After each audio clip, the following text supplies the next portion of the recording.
I am Fae Coven, Jedi Grand Master. I served the Order during a period of great turmoil. The Sith had arisen once more, and under the banner of the charismatic Lord Khan, they waged war upon the Republic.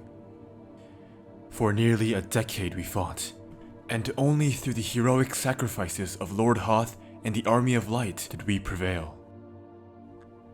After the Brotherhood's fall, I led the Republic into a golden age of peace and prosperity. But I sense a great darkness will one day be upon us, and when it comes, we must be ready. The Order must be ready.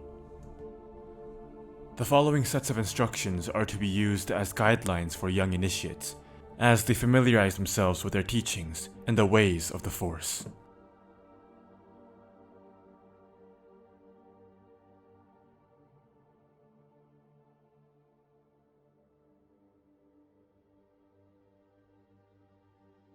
History is the foundation of ideology. And to understand, truly understand the precepts of the Jedi, one must know its history. The Force is timeless, but we Jedi have not always been around to interpret its teachings. Centuries before the founding of the Republic, our predecessors first heard the Force's call on the deep core world of Tython. The seers of Tython knew the Force as the Ashla, but understood it in much the same way we do today. As a source of wisdom, a regenerative pool from which to draw strength, and a way to move objects without touching them. Yet those seers who used their abilities in the service of hatred and greed fell into darkness.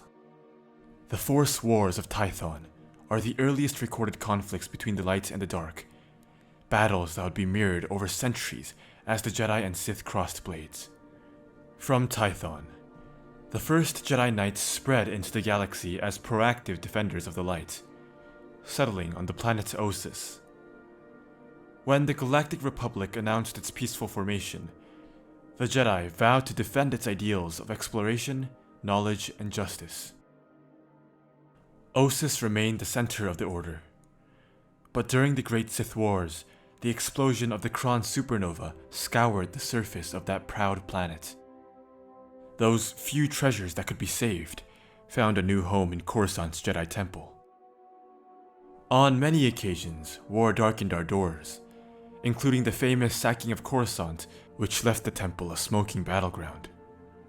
But our resilience saw us through. And now the Order has at last defeated the Sith, following a war that lasted 1,000 years.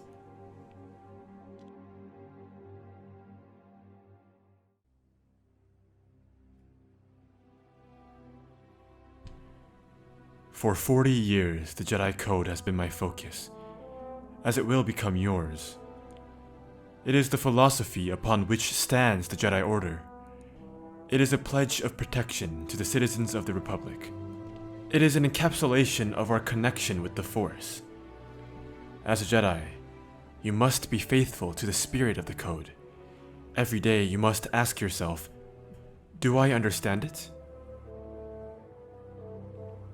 In its classical form, as transcribed by Homonix Rectonia during the early Mandaron period, the Code consists of 5 core precepts.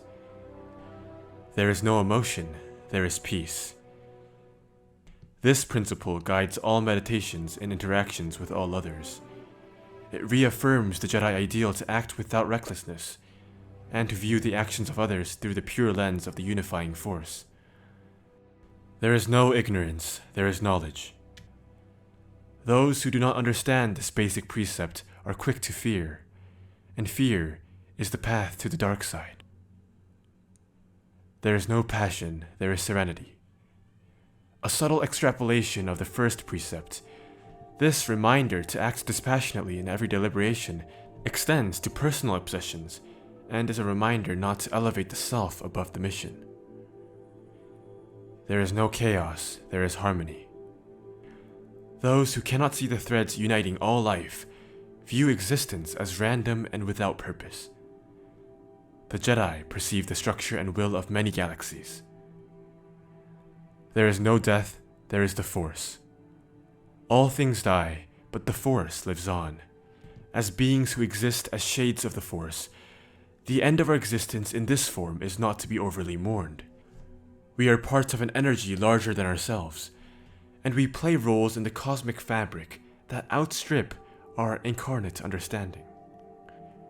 The Upper Mandarin transcriptions add more and controversial tenets, but a Jedi need only to remember the core teachings to live their lives as gifted, yet humble, defenders of peace and justice. This is Grand Master Coven, signing out.